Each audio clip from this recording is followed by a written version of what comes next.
teman-teman pecinta diskus di seluruh Indonesia nih, hari ini kita berkesempatan berbincang dengan salah satu pedagang diskus, Ko Hendra. Nah, Ko Hendra ini jualannya di Pasar Jatinegara dan di Parung.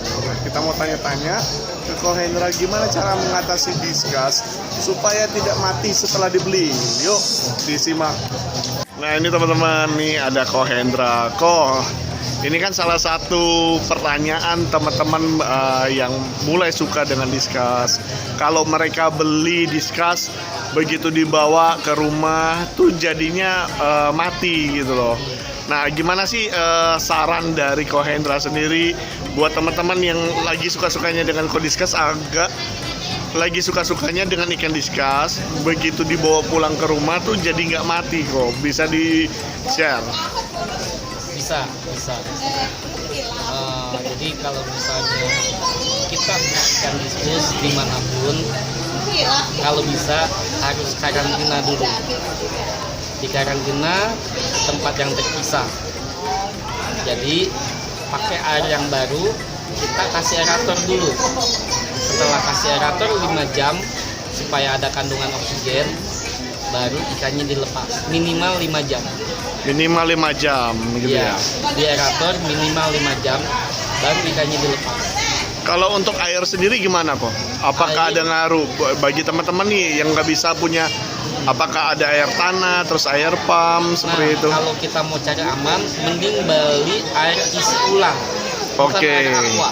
Air isi ulang. Kalau air isi ulang biasanya dia lewat mesin RO. Air itu. Yang jual-jual itu lewat mesin RO. Ya. Jadi air pun TDS sama pH-nya sudah keukur, sudah bagus. Oke kok. Kalau kita ngomongin pH atau TDS-nya sendiri, dari Ko Hendra punya standar nggak kok? Ada. Buat diskus yang lumayan bagus gitu ya, airnya pH di 5,5 sampai 6,5. Oke, lebih dari itu udah nggak sehat lagi ya? Masih oke, buat pembesaran cepet. Kalau ke 7,5, 8 itu udah nggak bagus. pH tinggi, ikan udah nggak bagus.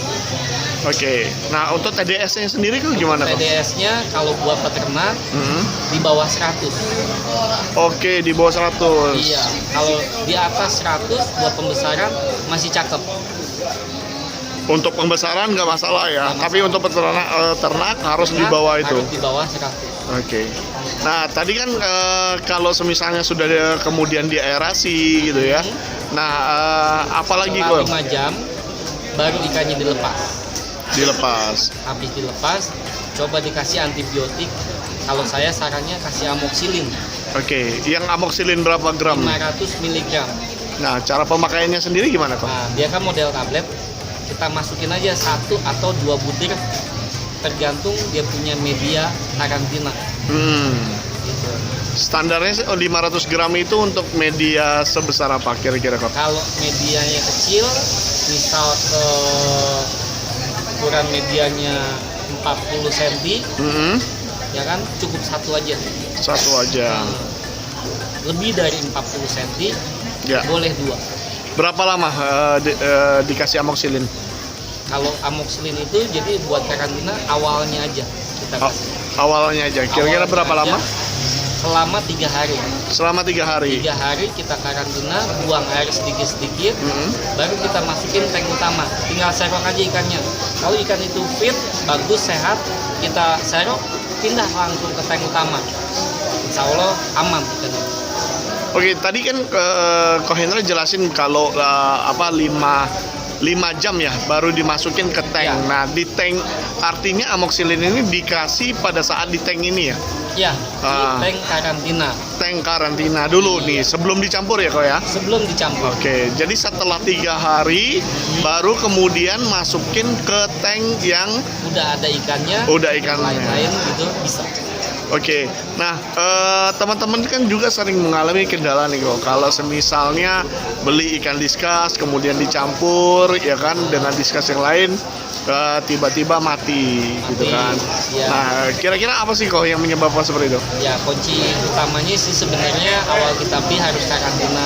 Kalaupun misalnya dia sakit di tempat tank utama, nah, kalau bisa kita ambil, kita karantina yang sakitnya, ya kan, supaya pengobatannya lebih diutamakan.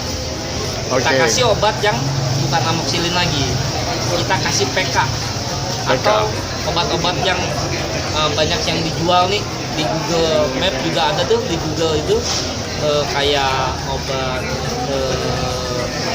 metronidazole, yang banyak lah yang pemain diskusi yang jualin obat-obatan itu ya. Jadi kalau saya sih pakainya PK aja.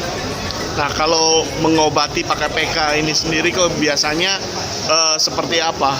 Kan kalau PK kan biasanya kita beli satu sasetan gitu ya. Nah, Betul. pemakaiannya sendiri untuk masing-masing. Untuk pemula kalau bisa pakainya sedikit sekali. Kalau kita takut, PK itu kita taruh dia di gayung dulu, ituin air, digayung dulu, diaduk. Nah, baru setelah itu kita ambil pakai kantong sok, kita tuang dikit-dikit. Jadi PK-nya tipis aja dulu. Nah, nanti itu kita bisa rendam selama sehari. Nanti besok kalau misalnya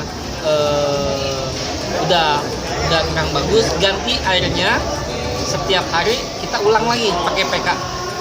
Sedikit-sedikit lagi. Selama Sampai berapa dia hari? sembuh. Oh. Minimal 3 hari. Oke.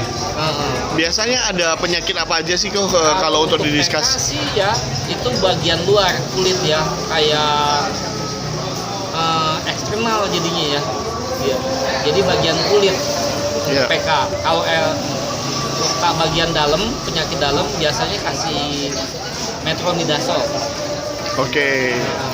Ini jadi PK untuk bagian yang berhubungan dengan kulit. Kulit. Terus kalau metra apa tadi? Metronidazole. Metronidazole itu biasanya digunakan untuk penyakit apa kok? Kayak biasanya butin itu ya kan, nggak bisa terus sama